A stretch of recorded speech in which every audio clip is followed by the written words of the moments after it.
President Trump's administration begins with just a fraction of his nominees approved by Congress. Major Garrett looks at the great experiment undertaken by the American people.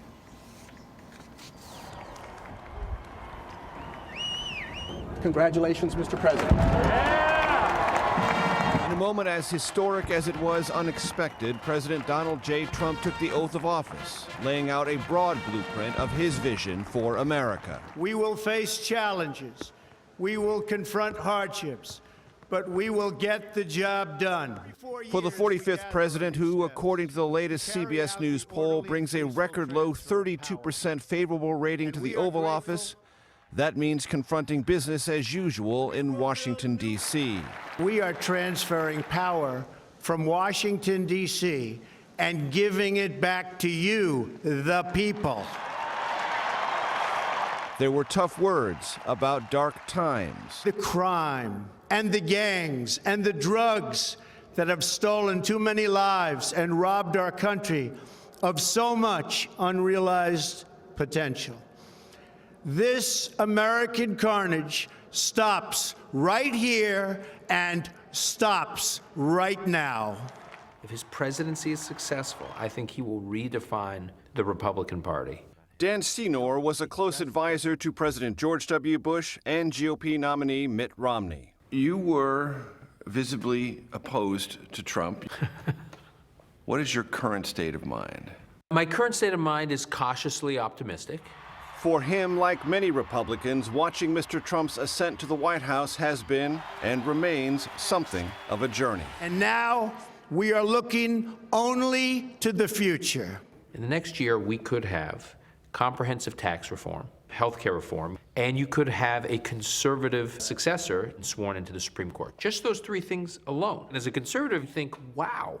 If I hear you correctly, it's as if Ronald Reagan has returned, except he has a working partner on Capitol Hill, which he didn't when he was president. He's not Ronald Reagan, but he can unleash something that is comparable to a Reagan-like agenda. I will say I'm pleasantly surprised by something else. I had no idea the kind of team that Donald Trump, as president, would assemble. You were fearful of the team he might assemble. Correct. President Trump's cabinet picks illustrate his approach to governing. He prefers strong personalities and loyalty over policy pedigrees. Some picks are controversial. Generals, General Kelly, billionaires, and millionaires who are used to calling the shots. So help you God. I do, sir. Will Mr. Trump listen to them when they contradict his positions? Wouldn't it be nice if we actually did get along with Russia? Russia today poses a danger. Many of his choices have already disagreed with him in contentious confirmation hearings. The most important thing is that we recognize the reality of what we deal with Mr. Putin. Would I approve waterboarding? You bet your ass I'd approve it. If you were ordered by the president to restart the CIA's use of enhanced interrogation techniques that fall outside of the Army Field Manual, would you comply? Senator, absolutely not. Secretary of Homeland Security John Kelly was confirmed today, as was Secretary of Defense James Mattis. I, Ronald Reagan, do solemnly swear. Ronald Reagan was a conservative. That I will faithfully execute the office of President of the United States. Bill Clinton was a moderate. Preserve, protect, and defend the Constitution of the United States. Barack Obama, may be a progressive.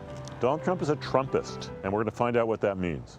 Washington flourished, but the people did not share in its wealth. President Trump will rely a lot more on charisma than ideology, says Mark Leibovich, who spent months observing him on the campaign trail for the New York Times. He's also a CBS News consultant. A lot of the business of Washington is predicated on things not getting done. House to be in order.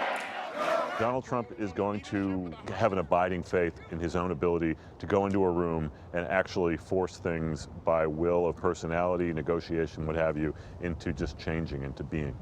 We will no longer accept politicians who are all talk and no action, constantly complaining, but never doing anything about it. Now arrives the hour of action. As the new president settles in for his first night at the most exclusive address in America, the millions who supported him felt tied to his agenda. Hopes are he will be a president for all Americans. Your voice, your hopes, and your dreams will define our American destiny.